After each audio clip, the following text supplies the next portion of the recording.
What's up, everybody? It's Friday night, 9 o'clock from the forum, and we got a show for you tonight. We're going to be covering that age-old dynasty question where you've got players on your roster that are just you want to hang on to a little bit longer, but you don't know if they're droppable, but you got all these rookies out there and available. So tonight we're going to cover who to drop, who to pick up, sleepers, and we're going to be answering your questions live on From the Forum. Let's get it.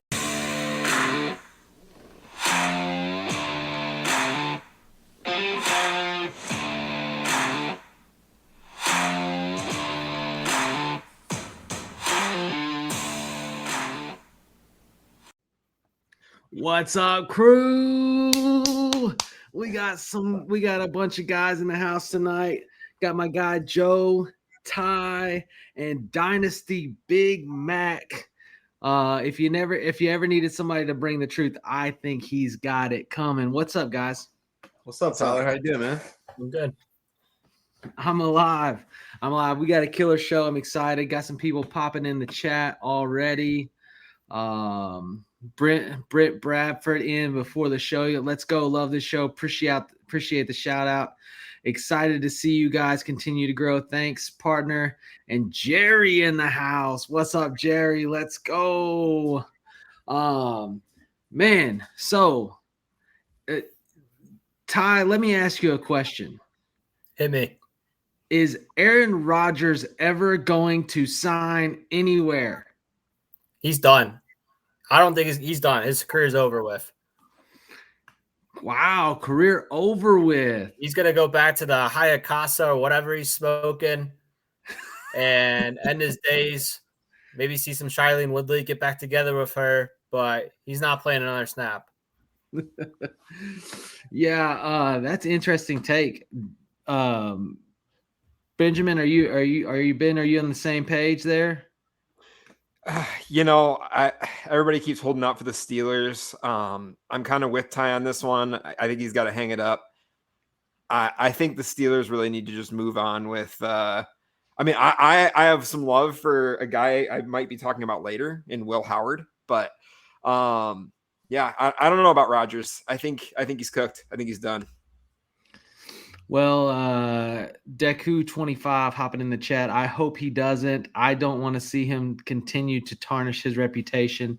I agree. He's a little bit on that downhill slope. It may just be time. And Joe, you and I both know, we've talked about it many times on the show. Sometimes it's time to hang it up, but it's not that time for you yet. So I'm glad you're here tonight. I was thinking about it, but the show must go on, so we can't just yet. Well, some people are just getting started. Big Draft Energy in the chat. Who drafted Matthew Golden? That was him last week in the rookie mock at the 1-3 taking Matthew Golden. Pump it up, man. Thanks for tuning into the show, or thanks for being on the show last week. It was a killer time. And then Jerry said TreVeyon, a top 12 running back this season. That's not so hot a take, but I don't want. We'll get into questions. Make sure you guys that are tuned in hit the like button, hit the subscribe button, drop your questions. Our first segment on this show tonight, we're gonna get into roster cloggers. It is the age-old question. You finish your rookie draft and you see all these players on the undrafted free agent waivers in your dynasty leagues, but then you got people on your roster like Tyler Lockett or, Ramondre Stevenson or DJ Chark. And you're just like, I don't know when these guys are officially kaput, right? Like, or when it's worth dropping these guys to then maybe take a chance on one of those rookies, right? Take a chance on, an undrafted free agent out there. And there's tons. Like this class was deep, especially at running back. So we're going to get into that. So if you have any of those people and you're like, if you're debating, you're like, man, I have this player, I'm really thinking about dropping them, drop it in the chat and we'll let you know if they are a clogger and you need to get them out or if they're worth keeping. But for now, Joe, start us off. Who's somebody that is really just that pain point for you right now? Yeah, so there's one name that comes to mind, really highly sought after in his rookie drafts, given the capital that he got, given the situation that he was moving into. But we haven't seen the development of this player, and given the pieces around him that have changed, I'm strongly considering throwing on the trade block with the intentions of ultimately with a cut. And that's gonna be Rashad Bateman in Baltimore. I'm really struggling what to do with him right now. You was somebody that you had taken in your first round of your drafts. He hasn't lived up to the capital. They drafted Zay Flowers. They brought in DeAndre Hopkins. They still have Mark Andrews. They still have Isaiah Likely in the fold. Even as Lamar has continued to progress as a passer, what we thought Bateman was going to be hasn't surfaced. Even if you look at the other options outside of Mark Andrews, they haven't really lived up to the hype. So what are you guys doing? I think he's probably going to end up on a cut in like a 10 team for me or less. But 12 team, 14, it's like a man, like could he finally turn the corner? I just don't see it. You know, Big Draft Energy said, don't take the bait, man. Rashad Bateman is one of those weird things, like right there at the end of the season, he started last year. He finished with 750 yards receiving and 9 touchdowns. So he finally started to pop off. So like, I appreciate that juicy one. And in a 10-team league, I think you're definitely debating, but like that is one of those where you're like, man, you finally got over 10 yards per target. Like you finally got a little taste of what we wanted. And you're like wondering, at finishing wide receiver 40 with that production really kicking in towards the end of the season, does he continue to build on that, or does D-Hop coming in just mess it all up? What do you think, Ty? I disagree with Joe here. I'd rather have Bateman, especially in dynasty formats. I agree with trading him, but he is not on my cut list whatsoever. I mean, he's coming off that 750-yard campaign. I don't think he'll do as well here. And I think D-Hop's kind of washed. He didn't do anything the last 2 years, but I think Bateman's good for a 600-yard campaign. So you're saying wide receiver probably 45 to 55, somewhere in that range? Yeah. All right, Ben. That's a good one, Joe. I don't know if necessarily. So your cut, I would say 10-team. He's definitely probably close to cut list because especially if your roster isn't that deep, right? If it's not that deep, I think he's definitely on the cut possibility. But I mean, he did at least put some of that effort in last season that got us excited. So Big Draft Energy, reel him in. Ben, who's somebody for you that's on your list of like, I don't know what to do with? I was between 2 running backs, but I'm going to go with Ty Chandler. I think, the Minnesota Vikings made some moves this offseason, and I see Joe right now. That's a cut. They picked up Jordan Mason. They signed Aaron Jones to the extension. I just don't see it for Ty Chandler. There was a lot of hope when he had first come out into the league from North Carolina that it was him and Javonte Williams that were, coming out of this as these hot rookies from North Carolina. And I had him in a few leagues, but I'm dropping him. I'm letting him go wherever I can and trying to pick up some of these other younger rookie RBs right now. But yeah, Ty Chandler's on the cut list. Yeah, I like that. I'm not holding any shares of Ty Chandler right now. I think that there's some running backs. I mean, I know Big Draft Energy is a big proponent of Brashard Smith. Even like a Devin Neal, which those guys are going in your rookie drafts. But like, lots of people out there for possibilities. We got a couple people dropping in the chat. BHS Cardinal said, "What about Zeke?"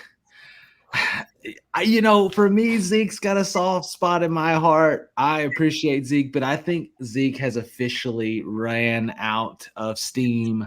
What did he give us? Like 11 years or something crazy like that? Like, not even. He's only 29. Yeah, but he came in so early. He came in really early. He was drafted in 2016. Yeah, so almost 10 years. I think he showed his pace last year. He looked real slow. I'm okay. I think this year. mean, he's not even on a team yet, cutting Zeke. Here's a good one dropping in from GB Chris 21. Do we cut J.K. Dobbins? And this is one of those big ones for me because J.K. like he gets the bad rap, obviously the injuries, but the guy has like never averaged under 5 yards a carry. Like whether it be in freaking Baltimore when he's healthy. Last year, everybody counted him out. I got him in like the 16th round of my fantasy draft, and he carried me through a solid chunk of weeks. And in the right spot, I mean, the argument is he could still be effective. Is it worth waiting to see who signs him? Because you only have a window. Like let's be real here. The issue is you only have a short window with these waiver wire ads. Like as soon as the draft is over, like it goes live and everybody's jumping to grab them. And if you don't grab them, if you have to choose drop or get out of there, right? If you don't grab somebody, they're gone. They're on somebody else's roster. So, is J.K. Dobbins worth a stash and wait, or are we already out and we want to get one of these young players? I would hold on to him for now. I think just seeing the production that he had last year, he finished his RB24, so he was an RB2 there with the injuries. So I think it's somebody that you hold on to. Obviously, if we get into the season and he's not signed by a team, then you're going to. But if we think about somebody that you would be taking off of the waiver wire right now, fresh rookie, they didn't go in the 4 or 5 round draft that you have. They have uphill sledding. They're going to be on your taxi squad anyway. There's nobody that's going to be a week 1 potential starter that's there. You can always replenish that lottery ticket later and holding on to him. But if he does sign in a favorable situation, which there aren't a ton left, but we know injuries are going to happen. We know things are going to chicken up a little bit. It would be foolish to me to let him go right now. I think he's somebody that you would look at potentially dropping, but I think it would be too soon to do it this early into the offseason. If that, especially since Dobbins, he's only 26 years old still. Like he's got a lot of life left in him. He's got a lot of blown out knees left in him. Me too. Me too. That's the only thing. Big draft dinner. Tyler makes me want to learn how to whiskey. Appreciate that. We drink for the enjoyment, not to get sloshed. So pro a little glass of whiskey every now and then. And that's why I don't drink on the show. Couple people here. Big Draft Energy asking, what are y'all doing with Jerome Ford? Obviously, the Browns, and really we've got like 3 Browns questions in a row, right? You've got like Chubb, is a team going to sign him? That's a good question. You got Deshaun Watson. Do we drop and roll away from Deshaun? So let's just kind of rapid fire these. The Jerome Ford, I think he's a good player, but I'm out. They just drafted 2 killer running backs. I don't think there's really a role left for him there. You're going to be hoping that he goes somewhere else. Anybody else got a different take? I think the only thing, though, is that Judkins and Sampson, they have a pretty redundant work set. He still could be like the pass catching back, which may have a little bit of value initially. I think if you're going to hold on to somebody like Ford, he has like a good game early and you ship him off for like a future third or something like that. But he's not going to carry the load like you saw once Chubb went down last year. Like that opportunity to reclaim that starting role isn't going to be there. He's a depth piece at best for that team. So he's never going to have the touches that he had before. I don't really see it. It's definitely a clogger. I would be fine letting someone else have him. And if he has one game that's big because of a touchdown or something like that, like so be it. Ben, Deshaun Watson. I'm dropping Deshaun Watson personally, just because my personal feelings now, but seriously, I don't really see a way that he does get back on the field. I mean, the issue is with Deshaun Watson is in a super flex format, as soon as he does get the opportunity to be backup starter again, he gets that value. So that's a tough one, but personally, I'm dropping Deshaun Watson. All right. And then Nick Chubb. Are you holding Nick Chubb for a spot? My number one guy that I am letting go with. I hate to see it. I love Nick Chubb, but once he was back last year, he was only averaging 3.3 yards per carry. Every other year in his career was over 5. His legs are done. I don't know if he's going to sign anywhere else. Kind of like Rodgers, he just needs to hang up the cleats. So here's my counterpoint, and I may be saying this as someone who lives in Cleveland, not as a fan, but my wife's favorite player of all time is Nick Chubb. I think something that people are overlooking to some degree is that if we look at why Nick Chubb was so successful for so many years in Cleveland, other than like his individual talent, is that Cleveland consistently had a top 5 offensive line in football. That offensive line last year was horrendous. Like Shador should feel very comfortable in Cleveland because the offensive line that he had in Colorado is very similar to what he's walking into in Cleveland right now. So I think if he does go to a team that has a little bit better of an offensive line, to me, the dream scenario would be like the David Montgomery role for the Bears. I still think that I would hold out hope for a little bit there. He's also one of those guys that it's like, until he says that he's retiring, I think that I would keep him on my team just because he's a dog and I want to see it happen, even if like emotionally that may be a bad decision. I'm okay. So this is where we start to enter not smart fantasy football, and I can appreciate it. I can appreciate it. Like, here's the thing: Nick Chubb, he was fresh off the injury when he came back, and I do think that his production lessened. He can still be a good running back. Like, if you ask me right now, a veteran contract, Nick Chubb or Zeke, I like Nick Chubb better, right? Like personally, and I think that he could still have a place depending on where he lands. He's worth holding for me. He's also worth like a late grab. I mean, I'm seeing him going at the end of redraft. Like I'm seeing him go like way late in best ball, and the possibilities are there. He's still a truck, and of course to be seen. But my point was, I agree. We have those players that we get attached to. So for example, Chris the Card Man just dropped one in. He said, Treylon Burks, dead or still breathing? Let him go. Okay. You guys know if you watch this show, I'm a diehard Razorback fan. Like, I follow Treylon Burks all the way through. I took him. I literally have his jersey hanging behind me. I'm a Burks fan. And, like, when I drafted him, I was like, this is a solid Razorback. He's just going to die on my roster. Good, bad, ugly. I'm keeping him. Like, he's one of those guys. But – it is looking rough. He's coming off an injury. He's not going to be available for camp. The offense there is pretty much given up on him. I'm not in this year. He has to be traded.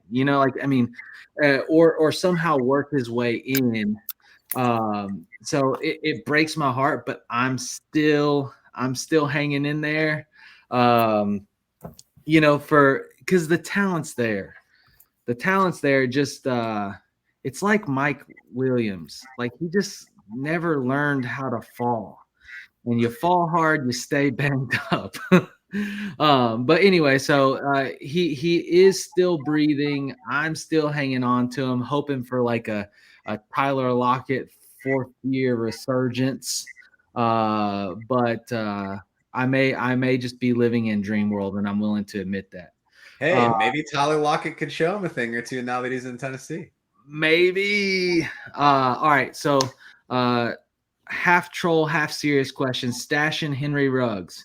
We stashing him coming off a 3-year contract with the mean machine? Nah, bro. No.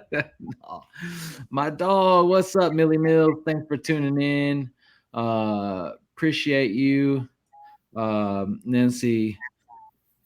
DK may the most undervalued asset there in the receiving corps. He's the only one they paid the highest capital for. Interesting, and that's one of those players, like, he's not getting drafted in most rookie drafts. Yeah. Which means he's one that you're dropping people for. I personally am not dropping Treylon. I don't know that I'm dropping Chubb. Deshaun Watson's gone. Jerome Ford's gone. Amber popping in. What's up, guys? Let's see here. Dynasty Dogs. Ben, the Lions would not have beaten the Eagles in the NFC Championship. Just a quick reminder. Just poking the bear a little bit. He's got to. We were having a chat a little bit earlier that, in some other fantasy land where in an alternate universe where the Lions don't have an injured team, they make it past the Commanders and face off against the Eagles. But we know what actually happened. Hey, I'm excited for the season. We've got a lot of good lineups. Teams are doing good things for their rosters. Let me jump up here real quick. There was one I missed. The question was Fannin or Njoku for the Browns, which is a good question. I think that I would just say it's Njoku this year, and then I think they just move on and they get Fannin next year. Although that receiving core is not strong, so they could run a double tight end set and just try to get Fannin out there open more. I like him as a dynasty asset. I think he's going to get a lot of snaps. I just don't know how much he actually produces for you this year. Anybody else got different thoughts on that? I agree as far as the usage. I think he could definitely run out of inline tight end with Njoku in a two tight end set. But then at the same time, also he ran a lot of the slot at Bowling Green, so I could definitely see him all over the field just the way that he played. Love Fannin long term. This year, I'm just avoiding him and that whole offense. Like, you got 5 quarterbacks on the team. I don't know who's playing. It's like, I just don't want any Browns. Stay out of Cleveland. Fannin for the future for sure. Love it. Dynasty Dogs, that Bolden jersey is amazing. One of the most I agree. Anquan Bolden was a freaking beast. I watch him get nailed and freaking break his face and still get up. Like he was just a tough player, a mean player. One of my favorite wide receivers. It wasn't that he was overly athletic or super fast, but he had that, what's the phrase? He had that dog in him. And so big Anquan Bolden fan. He's one of my favorite receivers. Millie Mills said, I'm stacking my team this year and drafting Penix for my quarterback.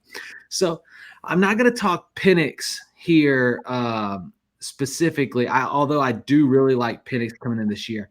I want to get to the player that I think, a lot of people are looking for finally to come alive. And I want to see where you guys are at with a Penix at quarterback on Kyle Pitts. What do you think, Joe? So Kyle Pitts, he was supposed to be what Brock Bowers was when he got drafted, right? He comes in, he's basically a receiver. He can do all of these things. And he hasn't necessarily lived up to the hype that we thought he was. Is some of that the quarterback play that he had at the start? Maybe. Does he have the potential to kind of continue to grow? Maybe. I think one of the funniest things about Kyle Pitts is that he's increased his touchdown production every year by exactly 1. So as long as he continues to do that, by year 10, he's very easily going to be like the top tight end in the league. I think what we're looking at here with Kyle Pitts, though, I think that if you could have sold high whenever he first got drafted, you're probably feeling like a genius. But obviously that ship has sailed. I do think he's going to be serviceable. Right now, he's around like tight end 12, which for me, it's like it's worth the dart throw. He's going to be a better option than a lot of people that you're hoping to break out.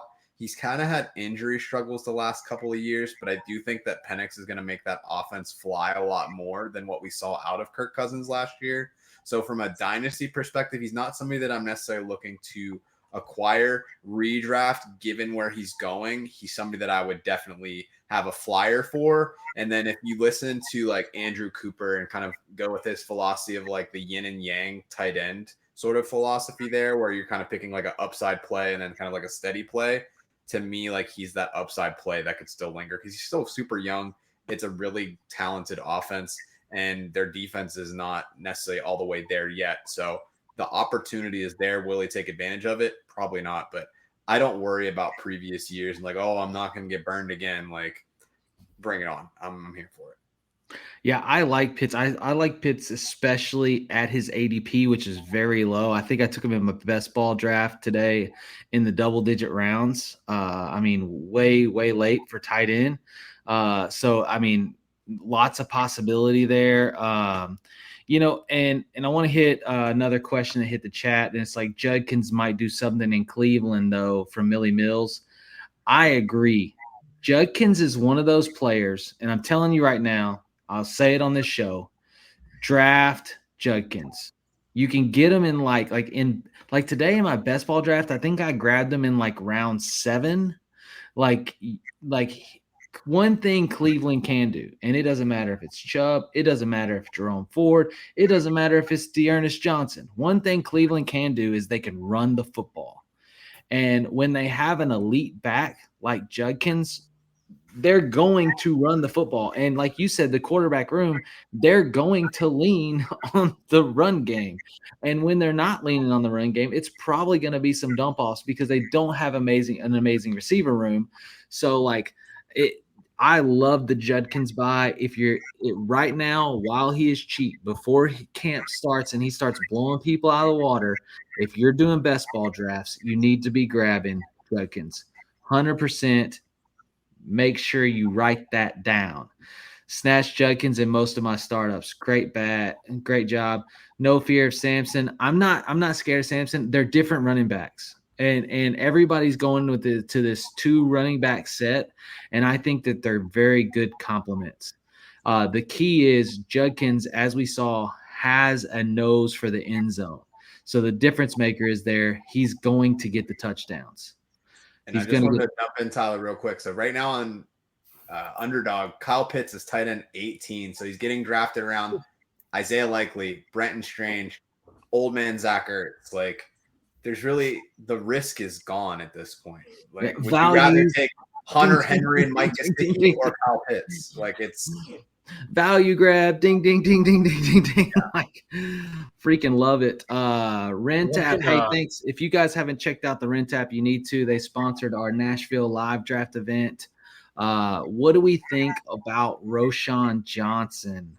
That got Amber Roschon to the moon. Swift ain't it. We keep waiting every year to see this Roschon emergence.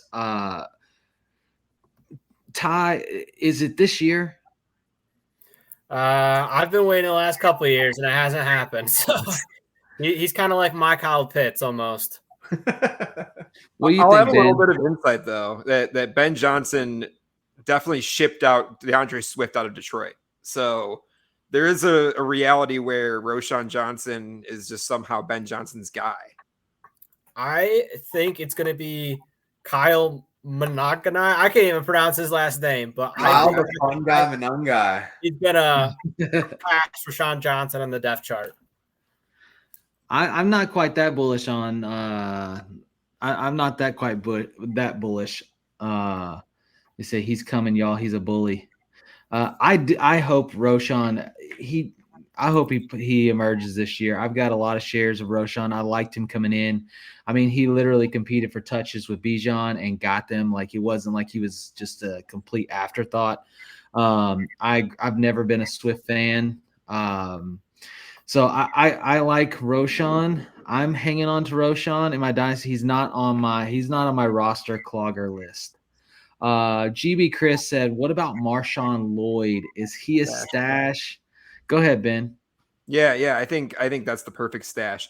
You saw that the Green Bay Packers didn't make a move at running back during the draft. And right now it's Josh Jacobs. You had Bo Melton running out of the backfield a little bit, wide receiver as well. And then who's the other guy? Emmanuel Wilson? Is he still on the team? So I don't know. I think Marshawn Lloyd has the talent. I think he's the RB2 to me behind Jacobs. I think you got to just hold on.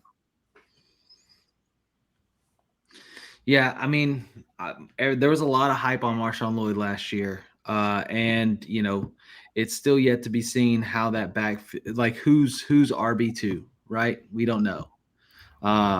So we'll see. We'll see on that. GB Chris said Chris Brooks. I don't think so. Any of y'all Bo-leavers yet, like me, said Millie Mills. I'm not really sure which Bo we're talking about. If we're talking about the one that Ben just mentioned in Green Bay, I'm not a believer. But if we're talking about Bo Nix in Denver, I am a believer. And Nix has proven that he is not Bo Callahan. He is the real deal. And that's why I've actually gotten a ton of shares of Cortland Sutton this year in best ball formats or like redraft. I think that you can get I think that at his cost, like if you go heavy running back at the beginning of your draft, I think that you can get Cortland Sutton probably in that round 7 range, and I think you'll be happy with the production. What did he finish last year? It was let's see, wide receiver 15 last season, total of over 1,000 yards and 8 touchdowns. So then unless Nix has a crazy fallback, like, or sophomore slump, it's a good grab for him there. All right, so kicking through, obviously we covered a bunch of players that are right there on the cusp. And if you have any, just let us know. Just pop it in the chat. If you have anybody that you're wondering, should you hold them or let them go? But in this section of the show, I kind of want to enter into the realm of like sleepers, like people that you can grab late, people that maybe you're dropping, like I'm dropping Zeke to grab this player, or I'm dropping J.K. Dobbins or Deshaun Watson to grab this player because I think they'll make a difference and I think they give me dynasty value. And, we've got 2 questions right off top before we hit some of our picks. And I know one of them is yours, Ben, so I'll come to you on that one. But, Joe, Penix or Nix in Dynasty? Oh, man. So I think I always like to go with the guy that I've seen do it. We saw Nix perform at a QB1 level. He has a little bit more rushing upside than Penix. And Penix also has that injury concern that made him slide in the draft. They're both older prospects, but we typically see.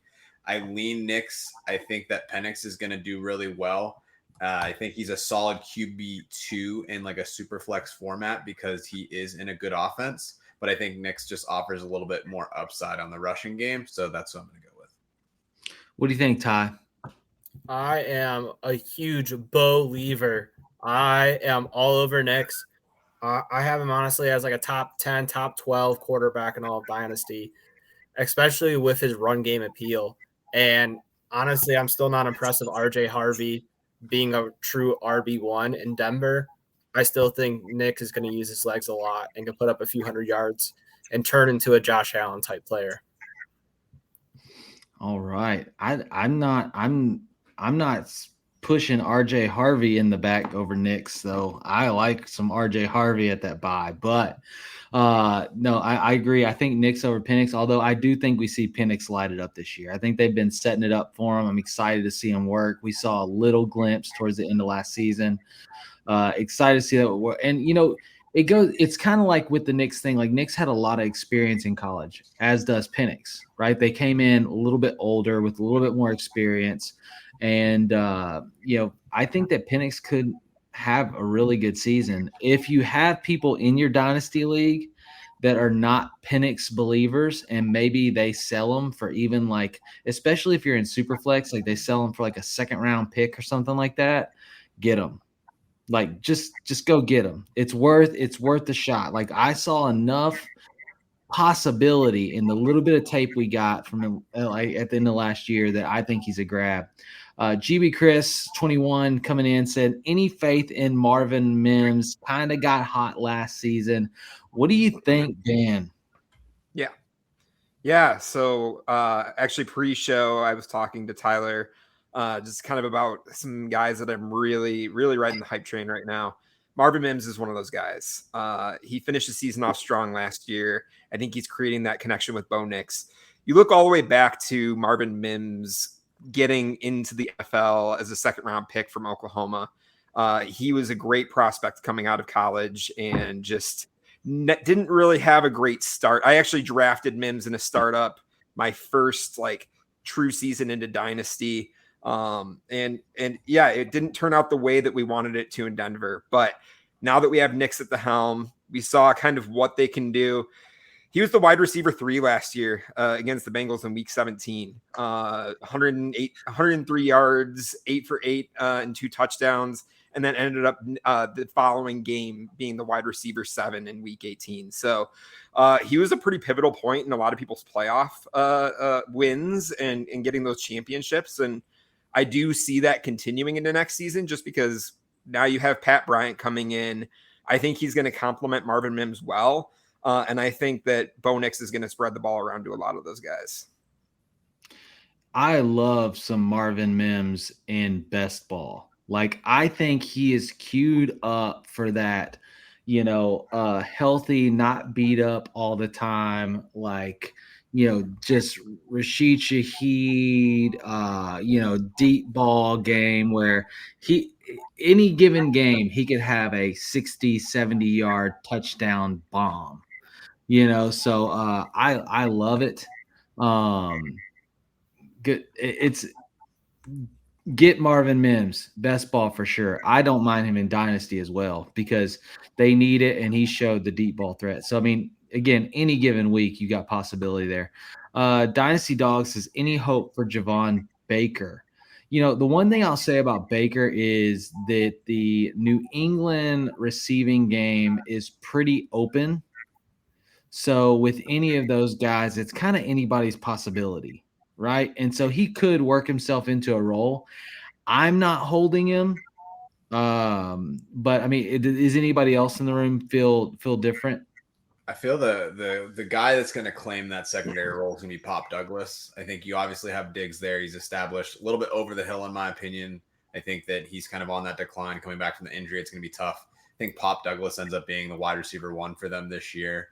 But I don't really see much for Baker. He was somebody that was excited to take a flyer on last year. Obviously, he still could progress his game, but we didn't really see a whole lot to get me excited. But I think it might be premature to drop him, but especially in like a redraft format, like he's not even anybody I would closely consider on my radar. Joe, where do you see Kyle Williams in that? I would prefer, if you would have me pick out of the kind of like the 4 guys that we're mentioning there, I think that Kyle Williams is a really great route runner. I think he slides in a lot better. I think that Diggs could find himself being kind of like the wide receiver 2 in that offense. I think Kyle Williams ends up being the wide receiver 3. I think Drake May is going to have to take a pretty big step forward to be able to support all of those guys. But I think Kyle Williams, from what we've seen from him so far, he's got good capital. He's got a lot of that openness there. I think he's going to immediately usurp him on the depth chart. So I think it's a really uphill sled for Baker there. Speaking of draft capital, one of the major, question marks of the draft was Savion Williams going to Green Bay. Somebody with not significant production in college, just a big receiver that can still move pretty quickly, goes into a very widespread question-marked offense when it comes to the wide receiver room. Are we buying on Savion Williams? What do you think, Ty? Honestly, I can see him shifting kind of into a tight end role with them in the future. I mean, they have Tucker Kraft. He's all right. I really don't think he's a number 1 guy. Luke Musgrave is not the guy. I can see Savion Williams turn it into the tight end number 2 on that team, probably 6 months into the season from now. I'm not completely sold on him, but I'm really not buying him. What do you think? Anybody got a different take? It's just tough to buy any of the Green Bay wide receivers at this point. And, really the ones that you're going after are usually Matthew Golden or Jaden Reed. So, when you're trying to get the bottom of the barrel there, I mean, obviously you're getting the value, but I'm really not touching any of that room other than maybe taking a shot on Dontavian Wicks. Yeah, I mean, I don't mind a shot on Savion Williams. I mean, but it's really a different type of role, right? Like it's a different type of role what you expect. You look at his last year at TCU, he only had, what was it, like 611 yards receiving, but he had 322 yards rushing. He had 12 touchdowns. He kind of floats that big-bodied role that can do multiple things, and they don't really have that. I think they drafted Christian Watson to kind of try to fill that, and he just hasn't really been able to stay on the field. So I think there's possibility there, but for me, I'm just staying away from the room. It's too crowded. Like the room's too crowded. I'm not taking that late. If anything, he's a sit on my bench and chill, and we'll see in a few years, or on my taxi squad, if anything. But there are players that I would rather have. And it's crazy because the draft capital, like they really reached for him. I felt like, which makes you think, like, anytime a player is reached for, you think, okay, there could be an immediate role, but I think they're just desperate to fill that room and have somebody pan out. Get their quarterback some weapons. So we shall see. He said, I feel like Savion will be a punt, kick returner, or jet sweep weapon. It's possible. He's such a big body though, 6'4", man. I just want him to go up and get a high ball in the corner of the end zone. That's what I want him to do. Millie Mills, I think Henderson spells doom for Mondre in New England. Let me tell you, TreVeyon Henderson is 3 times the running back that Ramondre Stevenson is. You better watch out, folks. They finally got their guy, and he is nasty with it. He is solid. He is multi-purpose. He can catch. He can run. He can block. Mike Vrabel loves to have a good running back. He likes to build off the run game, and they are going to feed TreVeyon this year. He's really him and Judkins are tight at the RB2, RB3 in this draft for me. Like if you look at year one production, like who will have the biggest year one production? I think it is a toss-up between Genty, TreVeyon, and Judkins. And honestly, I would not be surprised. And I know Big Draft Energy Disco would agree with me. I would not be surprised if TreVeyon Henderson outperforms Genty in year one. I think that New England is going to establish the run, and they invested in their offensive line in the draft to prove it. I see that as a possibility too. One thing to note with Genty is he had no competition for touches. Henderson and Judkins were splitting touches, and both performed significantly well. They're both in a lead role right now. They're both going to get fed. They're both going to have very good seasons. I think the other big thing about Henderson too that you don't really think about for fantasy purposes, but it's important for getting on the field. He's excellent in pass protection. So even if they want to start Ramondre off as like, hey, like you're the starter, he's such a good pass catcher. He's good in pass pro. So that's going to put him on the field. That's a lot of times where rookie running backs struggle to see the field early because they're a first, second down back. They don't have the pass protection abilities, and that's why they don't end up on the field really at all.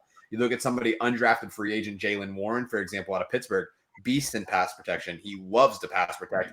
It's how he got his job and then took advantage of the opportunity. So for him being a second-round capital, having that prowess, which is really an Ohio State thing. You look, Zeke was the same way. It was like, hey, I basically have another blocker. They have a young quarterback who's had concussion issues. They are going to trust him in that backfield, and that's going to do huge things for him. All right. Keep moving. Love it. Albert popping in. What's up, fellas? Thanks, Albert, for jumping in. If the Packers reach for a receiver, they will utilize them somehow. Hope so. Maybe. You never know with Green Bay because they tend to spit on their wide receivers in some form or fashion. Okay, again, if you have people that you have questions on as far as sleepers, as far as cut candidates, just let us know in the chat. Drop cut candidate, player name, or potential sleeper. What do you guys think? Put it in there. We're happy to give you feedback on those. Ty, for the audience, and I'm going to kind of lean on you guests, they get to see us every week. They get to hear my takes. They get to hear Joe's takes. So I want to make sure we highlight you guys. But who's somebody that you have, like, outside of everyone else's vision, that is a sleeper grab, somebody that you're dropping like a Zeke or a JK off your roster to grab up this year because of the potential possibilities with them? I can go not dropping JK, but would drop Zeke for. I'm going to pull real deep right now. Undrafted rookie, Nick Nash. I loved him in college. Right now, he's around the wide receiver 150 mark. I can see him finishing as a top 80 guy. I know he went undrafted, but he led all college football in receiving yards, touchdowns, and receptions. I don't care who you're playing for. If you pull off all three of those, that's an incredible feat in its own. But looking at the Atlanta Falcons depth chart right now, outside of Drake London and Darnell Mooney, that wide receiver 3 job is open. Ray McLeod, he's not great. Kadero Hodge, not great. Outside of them, I think Nick Nash can step into that wide receiver 3 role and be a monster for Michael Penix. Nick Nash is somebody I've seen rising and somebody that people weren't talking a lot about pre-draft. I think it's kind of like you mentioned, it's how that room is coming, is kind of starting to evolve. I like to take Ben. Are you in on Nick Nash?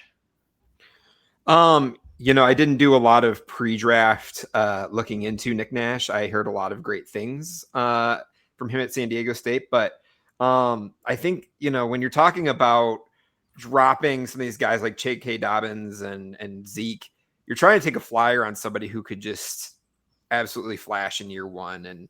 And I think Nick Nash is one of those guys, at least, that I saw a lot pre-draft, again, as far as what other people were seeing from him. But I think it's worth taking a shot on somebody like Nick Nash. I think he was being graded that he was going to be one of those guys that was going to be a sleeper. So I have to do just a little bit more looking into Nick Nash, but I could dig it.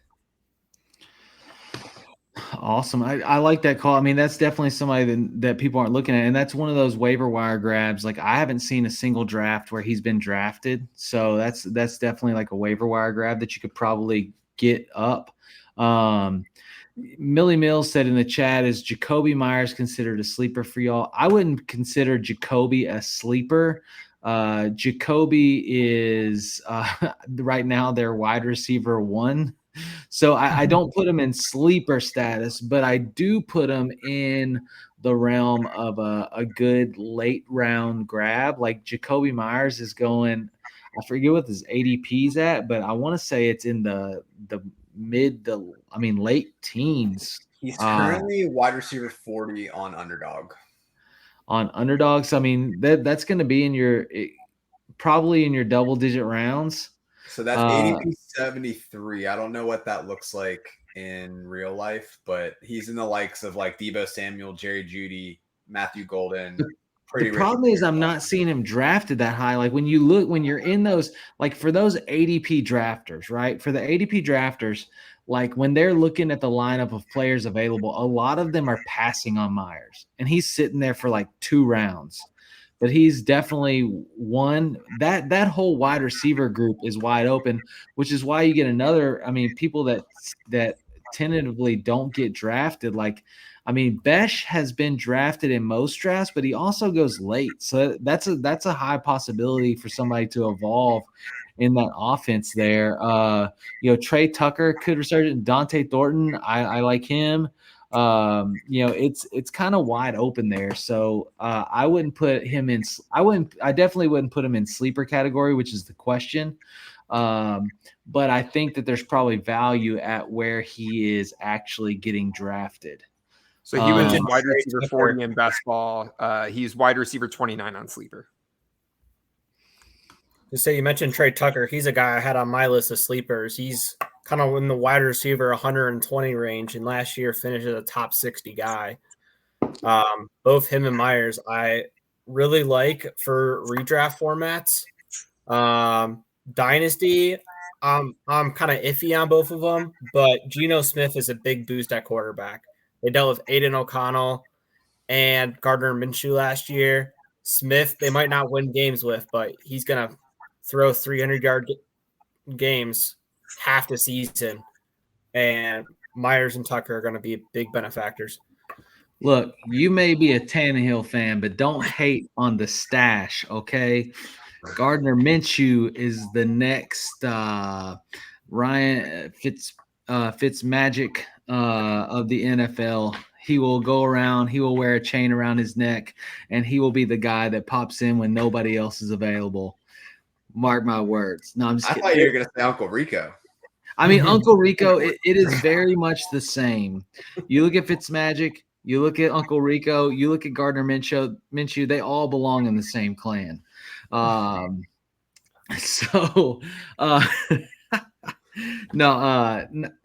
Geno's definitely an upgrade for them. I'm excited that they're doing what they need to try to rebuild that team. I'm excited to see how it kind of pans out.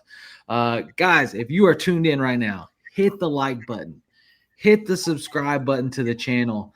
We've got about 10 more minutes here to hammer your questions, so make sure you drop it in. We're going to go ahead to Michael Myers, and he says, what do you guys think about someone like Kyle Mananangai? And he also mentioned, or even someone like Woody Marks or DJ Giddens. So let's kind of run through those three. If you got something that you want to say on each one, I know Joe, you mentioned the first option there. What's your thoughts? So out of the three, I think I like Woody Marks the best. He played on a pretty tough USC team last year, but he was essentially the offense for them. I really like him as a player. Giddens, I think he has the physical traits, but I think that he lacks a little bit of vision. Mananga, I think the biggest thing with him is just like, how does he make the team with the capital that he has? So I think he has the biggest uphill battle, but he was really good in college as well. So I think that Marks, out of the three, if I'm trying to stash one of those, would probably be my top choice. I agree with that. And I think the other thing that stands in Woody Marks' favor is that he was a great pass catcher at USC. I think it was like 261 career catches at USC. Well, between Mississippi State and USC. So he's definitely and he's got a good path with Joe Mixon being just ahead of him.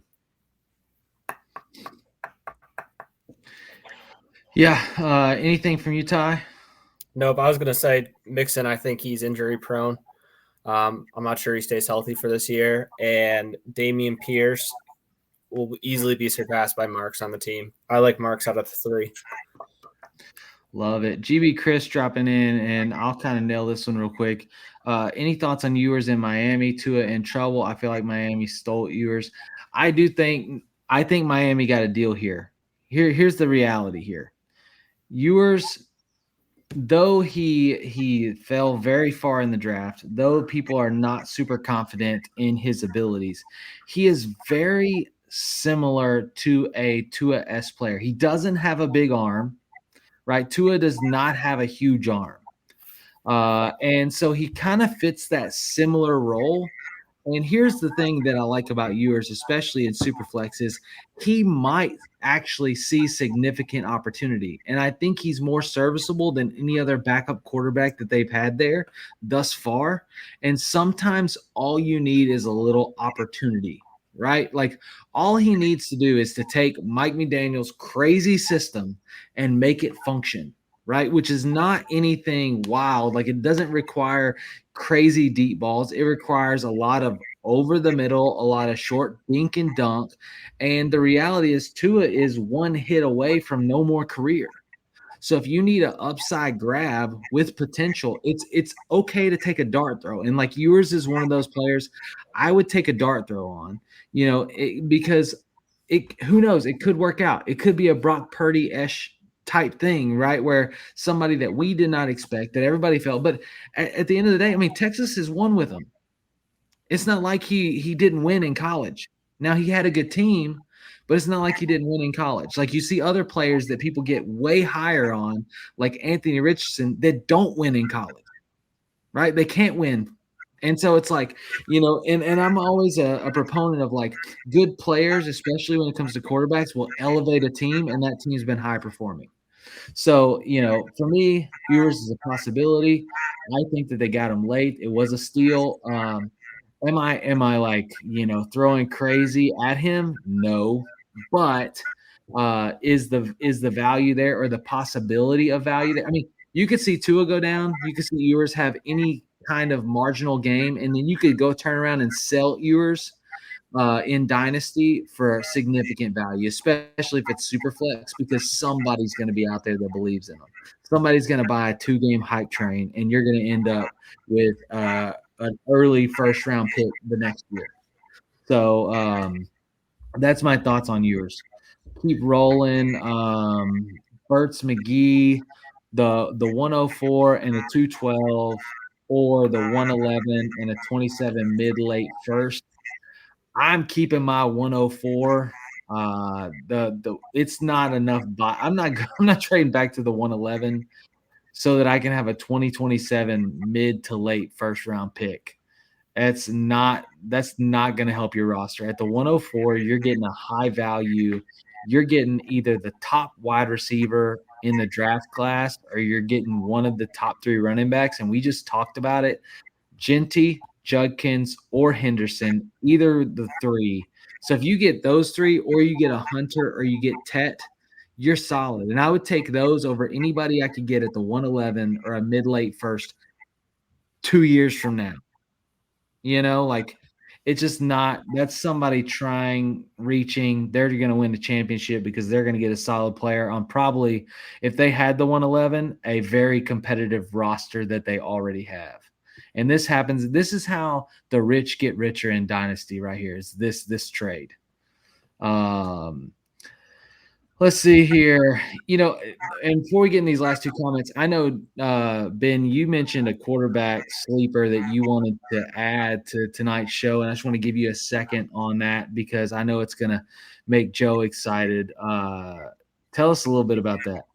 Yeah. So Will Howard, I think, was a guy who, and let me just be straight that I'm a Michigan fan. So I got to see the other side of Howard, and obviously was rooting against him. But during the draft process, really fell in love with like the kind of player he was, and I do see the path for him in Pittsburgh. I think we talked about it earlier that Aaron Rodgers, we're not sure if he even gets signed to Pittsburgh. We're not sure what's going to happen to him. And so you basically have the potential of starting the season with Mason Rudolph, Will Howard, and to be honest, Joe, I don't know who else is on that depth chart for you guys. Yeah. I think the only thing with Howard is going to be, if he is being fantasy relevant, it has to be this year. All signs point to the Steelers being super aggressive at the quarterback room this year. So if he doesn't make it on the field, is he ever going to get the chance? It has to happen this year. Yeah. I think that goes back to Tyler's point of like taking the dart throw like you would with Ewers, of like stash him on your taxi and hope that he does get a start at some point this year. Yeah. Let me tell you this. I am on that hype train, Ben. I've taken Will Howard in every single one of my dynasty drafts. I'm in. The reality is the guy has it between the ears, okay? He can process at a high level. He can distribute the ball, and I think he's a gamer. You put him in the combine, sure, he made a couple bad throws. He didn't look great. It's drills. You put him in the game, he competes. There's a reason that he has a national title, right? Like, and people say, oh, it was Ohio State. He had Judkins. He had Henderson.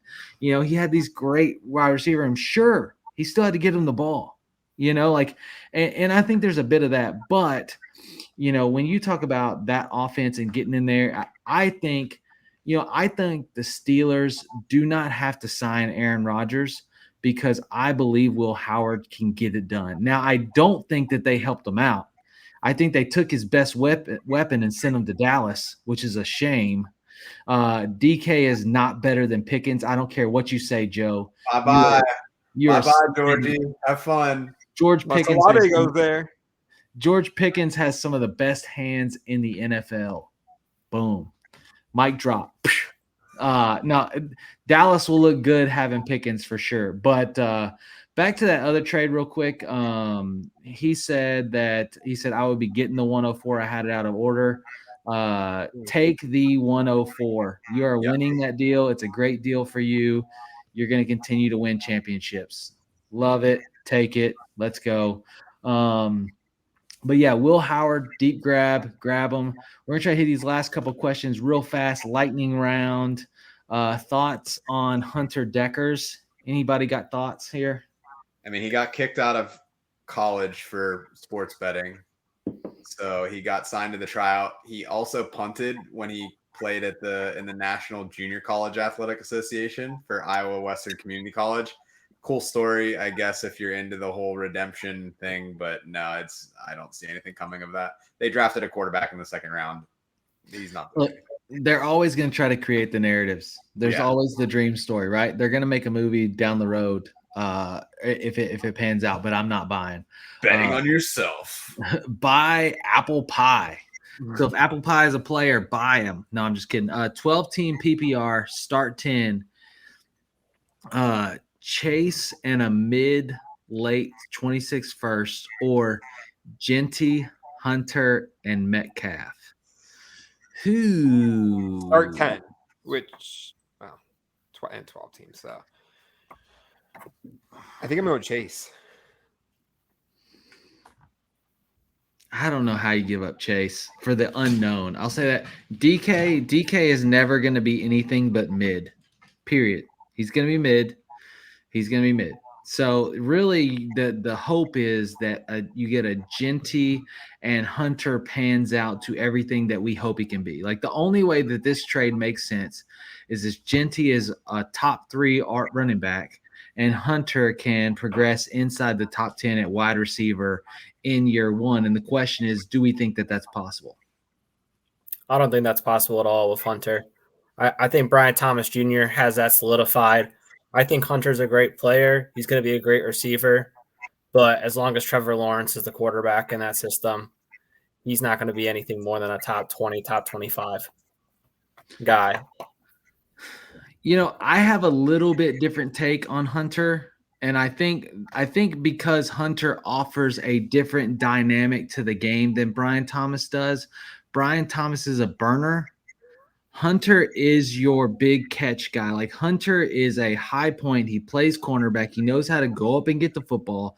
His tape has tons of him catching over two DBs over the top of them. And so I think like in a quarter route, corner route, a post route, like something that's like a go up and get it, right? I think we see Hunter in the end zone, right? I think that he can fulfill that role. We can see multi-touchdowns. I don't think he breaks inside the top 10, but I do think he's a good receiver. But at the end of the day, the question is Jamar Chase and a first, or Genty, Hunter, and DK, which I know Joe's more excited about than I am. I think I'd say I keep Chase in the first.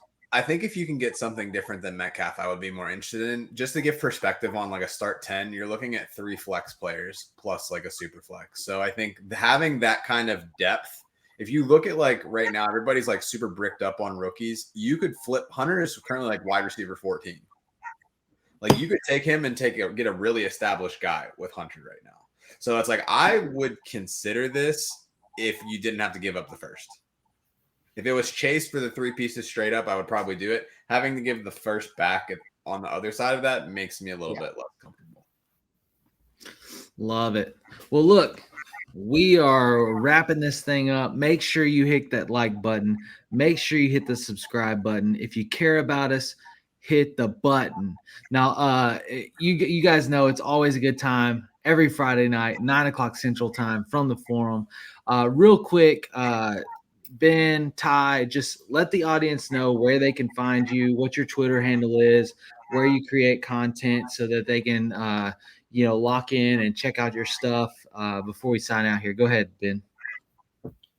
Yeah, so I actually, Austin and my partner Austin and I recently joined the FSAN.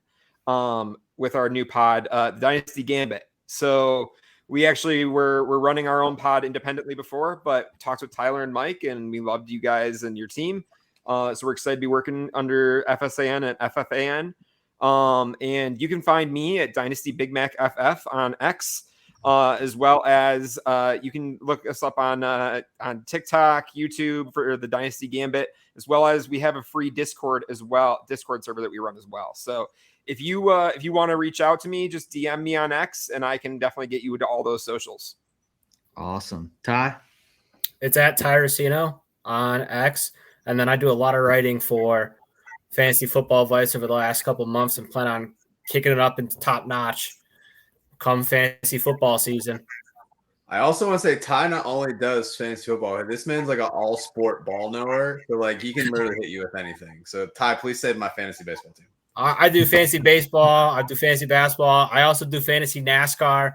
I know we don't talk about it, but I'm in a league for that. We will. It's on the docket. I think so. 2025 brought basketball and baseball. I think 2026 it's going to be hockey and soccer with the World Cup, and then I think 2027 we bring in NASCAR and PGA. So we obviously the Fantasy Sports Advice Network is expanding. Thank you guys for tuning in. Make sure you follow at Joe Frick.